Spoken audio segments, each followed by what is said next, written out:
Hello everyone, আমি জবওয়ালা হালিম। আমার এই চ্যানেলের মাধ্যমে আপনারা বিভিন্ন ধরনের কম্পিটিটিভ এক্সামসের প্রিপারেশনের গাইডেন্স পেয়ে থাকবেন। এর মাধ্যমে আপনারা নানা ধরনের চাকরির গাইডেন্স পেয়ে থাকবেন। প্রাইভেট বা গভর্নমেন্ট যে ধরনের চাকরি হয় তার নিয়ে আমি গাইড করে থাকি। যে সকল ছাত্রছাত্রীরা টাকা পয়সার অভাবে কোচিং জয়েন করতে পারেন না, তাদের জন্য আমি স্পেশালি ওদেরকে হেল্প করার জন্য চেষ্টা করি। আর আপনাদের কাছে রিকোয়েস্ট যে আমার চ্যানেলটাকে সাবস্ক্রাইব করে ওই সকল স্টুডেন্টদের কাছে শেয়ার করে দেন, যাতে ওরা যেন এটার লাভ পায়। আজকের এই ভিডিওটা আমাদের কলকাতার যে ইয়েলো ট্যাক্সের উপরে। তো কলকাতাতে এই ইয়েলো ট্যাক্সি বন্ধ হতে চলেছে। অ্যাম্বাসেডর, যেটাকে king of the Indian rod বলা হয়। তাহলে এর ওপরে কি কি প্রবাবল কোয়েশ্চেন হতে পারে? প্রথমত, এটা ব্রিটিশ অরিজিন হলেও এই কারটাকে ইন্ডিয়ান কার বলা হয়, কারণ এর প্রোডাকশান আমাদের এখানেই কলকাতায় উত্তরপাড়ায় হিন্দ মোটরস বা হিন্দুস্তান মোটরেই হতো 1957 থেকে 2014 অবধি। তাহলে এখন প্রশ্ন হলো যে এটাকে কেন বন্ধ করে দেওয়া হচ্ছে? তাহলে এর পিছনে কারণটা হলো 1 এপ্রিল 2011 থেকে ভারত স্ট্যান্ডার্ড 4 চালু হয়। তাহলে ভারত স্ট্যান্ডার্ড 4 কি? এটা একটা এমিশন স্ট্যান্ডার্ড, মানে ইঞ্জিন থেকে যে ধুয়ো বের হয়, ভেহিকুলার এমিশন, সেটা কীভাবে কমানো যায় সেভাবে ইঞ্জিনটাকে ইমপ্রুভ করতে হয়। তাহলে 2011 থেকে এটা চালু হয়। তখন থেকে এই অ্যাম্বাসেডর কারের সেলের একটু ডাউনফল হয়। 2013-তে অ্যাম্বাসেডর কারে এই ভারত স্ট্যান্ডার্ড 4-এর অনুযায়ী নতুন মডেলও বের হয়, কিন্তু 2014 থেকে এই প্রোডাকশন বন্ধ হয়ে যায়। আর 2017-এ পিএস গ্রুপ এই হিন্দ মোটরসটাকে নিয়ে নেয়। এই পিএস গ্রুপ একটা ফ্রেঞ্চ অটোমোবাইল কোম্পানি, সিট্রন বলে এসইউভি কার ওরা বানায়। তাহলে এই যে আমাদের কলকাতার আইকনিক ইয়েলো ট্যাক্সি বা king of the Indian roads বন্ধ হয়ে যাওয়ার কারণটা অ্যাকচুয়ালি কিন্তু এটা ভেহিকল এমিশনের যে স্ট্যান্ডার্ডটা সেটাকে ফুলফিল না করার কারণে। এই ইয়েলো ট্যাক্সিগুলো বেশিরভাগই ডিজেলে রান করে, আর সেটা থেকে পলিউশনটা খুবই বাড়ছে। তাহলে এটা ইন্ডিয়ান স্ট্যান্ডার্ড 4-এর অনুযায়ী।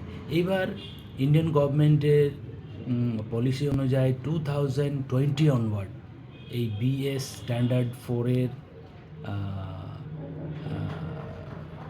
গাড়ি ম্যানুফ্যাকচারিং বন্ধ হয়ে যায়। আর বিএস স্ট্যান্ডার্ড 6-এর এখন গাড়িগুলো প্রোডাকশন হচ্ছে।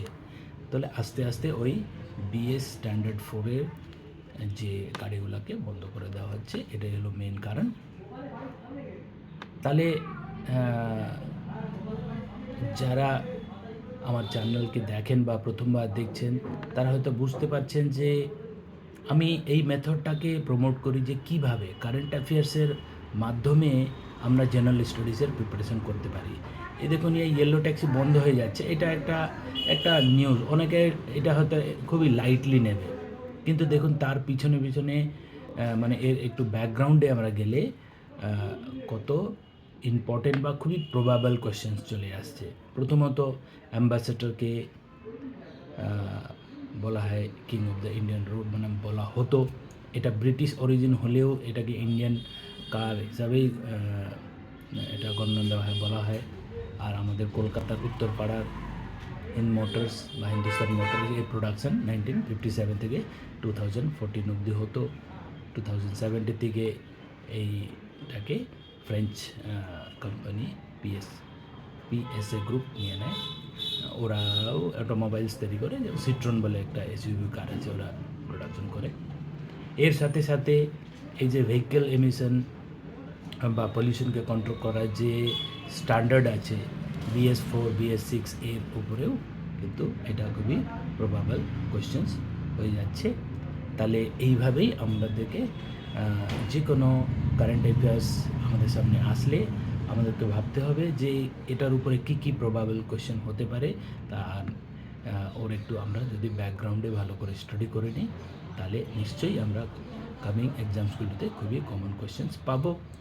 যে সকল ছাত্রছাত্রীরা পাবলিক সার্ভিস কমিশনে ক্লার্কশিপ পরীক্ষা দিয়েছেন পার্ট 1, এবার পার্ট 2 পরীক্ষা হবে রিসেন্টলি। এই ছাড়া আর বিভিন্ন ধরনের অ্যাড বের হতেই থাকে, তারও ডিটেলস আমার এই চ্যানেলের মাধ্যমে পাবেন। আশা করি আপনারা আমার চ্যানেলটাকে রেগুলার ফলো করবেন।